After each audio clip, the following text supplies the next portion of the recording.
DNC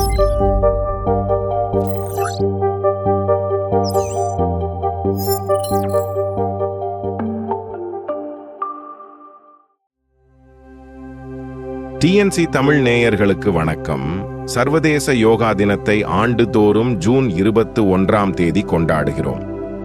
பிரதமர் மோடியின் கோரிக்கைக்கு செவிசாய்த்த ஐக்கிய நாடுகள் பொதுச் சபை ஒவ்வொரு ஆண்டும் ஜூன் 21ஐ சர்வதேச யோகா தினமாக கடைபிடிக்க வேண்டும் என்று டிசம்பர் 2014இல் அறிவித்தது.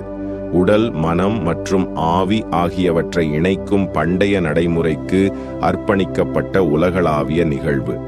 யோகாவின் முக்கியத்துவம் மற்றும் நன்மைகள் மற்றும் இந்த நாள் ஏன் மிகவும் சிறப்பு வாய்ந்தது என்பதை அறிந்து கொள்வோம். சர்வதேச யோகா தினம் ஜூன் 21 அன்று கொண்டாடப்பட்டது. 2014இல் ஐக்கிய நாடுகள் சபையால் இந்திய பிரதமர் நரேந்திர மோடிக்கு நன்றி தெரிவிக்கப்பட்டது. இந்த நாள் கோடைக்கால சங்கிராந்தியுடன் ஒத்துப்போகிறது. இது ஆண்டின் மிக நீண்ட நாள், ஒளி, நம்பிக்கை மற்றும் புதிய தொடக்கங்களை குறிக்கிறது. யோகாவின் நன்மைகள் நெகிழ்வுத்தன்மை மற்றும் வலிமையை பற்றியது அல்ல, இது ஆரோக்கியத்திற்கான ஒரு முழுமையான அணுகுமுறை.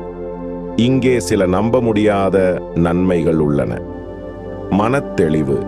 மன அழுத்தத்தையும் பதட்டத்தையும் குறைக்கிறது. உடல் ஆரோக்கியம். வலிமை, சமநிலை மற்றும் நெகிழ்வுத்தன்மையை மேம்படுத்துகிறது.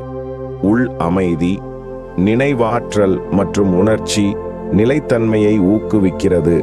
நோய் எதிர்ப்பு சக்தியை அதிகரிக்கிறது மற்றும் ஒட்டுமொத்த வாழ்க்கை தரத்தை மேம்படுத்துகிறது. உலகளாவிய கொண்டாட்டங்கள். பாரிஸில் உள்ள ஈபிள் கோபுரத்திலிருந்து பாலி கடற்கரைகள் வரை உலகம் முழுவதும் உள்ள மக்கள் ஒன்றாக யோகா பயிற்சி செய்யக்கூடுகிறார்கள். இந்த நிகழ்வுகள் அமைதி, நல்லிணக்கம் மற்றும் உலகளாவிய ஒற்றுமை உணர்வை ஊக்குவிக்கின்றன.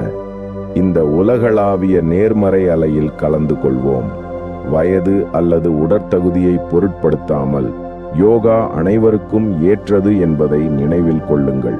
இது ஆரோக்கியம் மற்றும் நல்லிணக்கத்திற்கான உங்கள் சொந்த வழியை கண்டுபிடிப்பதாகும். எனவே உங்கள் பாயை விரித்து ஆழ்ந்த மூச்சை எடுத்து யோகாவின் பரிசை ஒன்றாக கொண்டாடுவோம்.